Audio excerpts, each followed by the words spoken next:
안녕하세요. 이젤입니다. 직선 툴과 곡선 툴, 나선 그리기, 그 다음 표 그리기, 방사형 그리기에 대한 두 번째 강좌를 시작하도록 하겠습니다. 지난번 강좌에서 나선 그리기를 설명을 드리다가 몇 가지 빠진 부분이 있는데요. 시간이 부족하다 보니까 어쩔 수 없이 이렇게 강좌를 나누게 되었습니다. 자, 일단 나선 그리기를 다시 클릭을 한번 해보도록 하겠습니다. 나선 그리기를 클릭을 하시고요. 말씀드린 것처럼 다시 스테이지에다가 원 클릭을 해주시면 되겠습니다. 그랬을 때 이 디캐시 부분이라고 말씀을 드렸는데 이 디캐시가 100이냐 100 이하냐 아니면 100 이상이냐에 따라서 나선의 그 형태가 어떻게 달라지는지를 설명을 드렸습니다. 그 부분을 잠깐 다시 언급을 해드리면서 마무리를 한번 해보도록 하겠습니다. 자, 그러면 여러분 보시다시피 레디우스의 값을 제가 10이라고 하겠습니다. 그리고 디캐시 값은 100으로 해서 정원을 한번 그려보도록 하겠습니다. 정원이 이렇게 그려진 부분을 여러분들이 확인하실 수가 있겠습니다. 좀 상당히 좀 커져 있는 부분인데요. 일단 이렇게 한번 그려보도록 하겠습니다. 이것을 기준으로 해서 나선의 모양이 어떻게 생기느냐 그 부분을 잠깐 언급을 말씀을 드려야 되겠는데요. 그것이 뭐였냐면 디캐시가 100이면 이렇게 정원이 생기지만 100 이하면 이 나선의 형태가 이 원주 안으를 기준으로 해서 이렇게 생긴다 그 말씀이었고요. 그 다음에 DKC가 예를 들어서 100% 이상이라 그러면 나선의 모양 형태가 이 원주율을 기준으로 해서 이렇게 바깥쪽으로 이렇게 원주율이 생긴다 이렇게 말씀을 드릴 수가 있겠습니다. 자, 그 부분을 어제 지난번 강좌에서 설명을 드렸던 부분들 같습니다. 그래서 다시 한번 구현을 한번 해보도록 하겠습니다. 자, 그러면 같은 지점을 찍는다고 가정하시고요. 이번에는 디캐시를 70%로 해서 OK 버튼 눌러보도록 하겠습니다. 그랬더니 자, 이렇게 원주 안쪽으로 나선이 생긴 것을 여러분들이 확인하실 수가 있겠습니다. 그래서 구분 설명을 하기 위해서 제가 색깔을 좀 바꿔보도록 하겠습니다. 그래서 원의 그 모양도 좀 제가 좀 바꿔보도록 하겠습니다. 굵기를 좀 더 바꿔서 여러분들에게 좀 설명을 좀 드려보도록 하겠습니다. 자, 그 다음 다시 원주를 나선을 클릭을 하신 다음에요. 다시 원 클릭을 하겠습니다. 하고 이번에는 디캐시를 한 110%로 하겠습니다. 그리고 OK 버튼 눌렀을 때 이와 같이 지금 여러분들이 확인하신 것처럼 이렇게 원주가 10cm를 기준으로 해서 바깥쪽으로 이렇게 원주가 아니고 나선이 완성이 된다는 사실을 여러분들이 확인을 해주시면 되겠습니다. 이것이 그 스파이럴 툴에 대한 설명이었습니다. 그런데 이 스파이럴 툴 자체는 다시 디폴트 값으로 가겠습니다. 이거는 한 5cm 가고 이번 다시 한 90, 한 80 정도 가겠습니다. 그래서 OK 버튼 누르면 이렇게 생성이 되는 걸 확인하실 수가 있겠습니다. 너무 두꺼우니까 좀 줄이겠습니다. 다시 이렇게 여러분들이 확인을 해주시면 되겠습니다. 자, 그런데 이제 여기에 부수적으로 여러분들이 좀 보셔야 될 부분이 있어서 다시 설명을 좀 드리도록 하겠습니다. 스파이럴 툴을 클릭을 하시고 마찬가지 왼쪽 버튼을 드래그 하신 상태에서 떼지 않은 상태에서 방향키를 위아래 키를 움직이게 되면 나선의 구조 형태가 더 많이 생성이 되고 또는 삭제가 되는 부분을 여러분들이 설명을 드렸는데요. 이 상태에서 다시 Shift를 누르게 되면 이렇게 항상 이 나선의 모양 형태가 이렇게 수평 방향을 유지를 한다. 그렇지만 이렇게 Shift를 떼면 여러분들이 방향을 조절하실 수 있지만 Shift를 누르면 이렇게 수직과 수평 또는 45도 방향으로만 이렇게 구현이 된다는 사실을 여러분들이 꼭 기억을 해주셨으면 좋겠고요.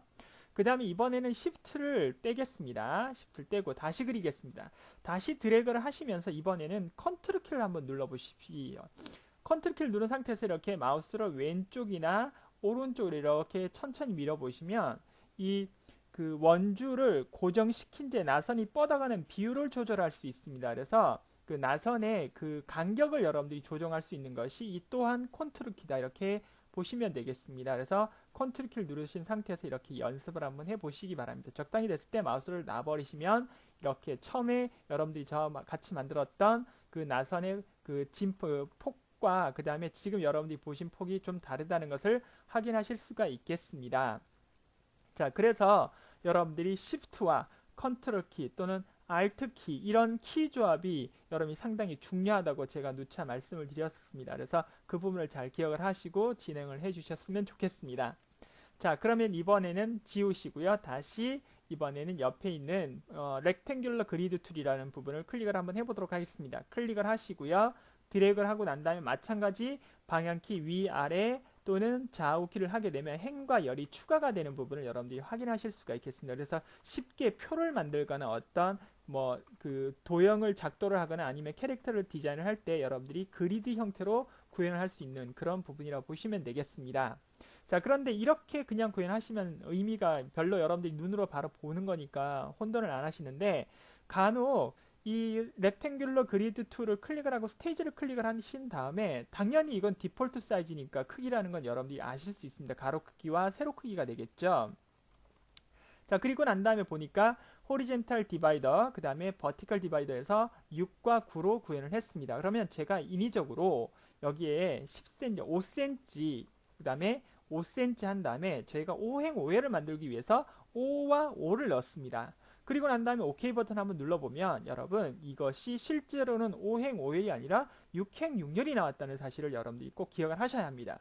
그 말은 뭐냐면 여러분, 여기 대화상자에서 나오는 이 호리젠탈 디바이더와 버티컬 디바이더의 이 수치는 여러분 칸수가 아니라 줄수입니다. 즉 다시 말하면 이것이 한 줄, 두 줄, 세 줄, 네 줄, 다섯 줄로 나눴다는 뜻이 되겠고요. 이렇게 그다음에 한 줄, 두 줄, 세 줄, 네 줄, 다섯 줄을 나눴다는 뜻이 되겠습니다.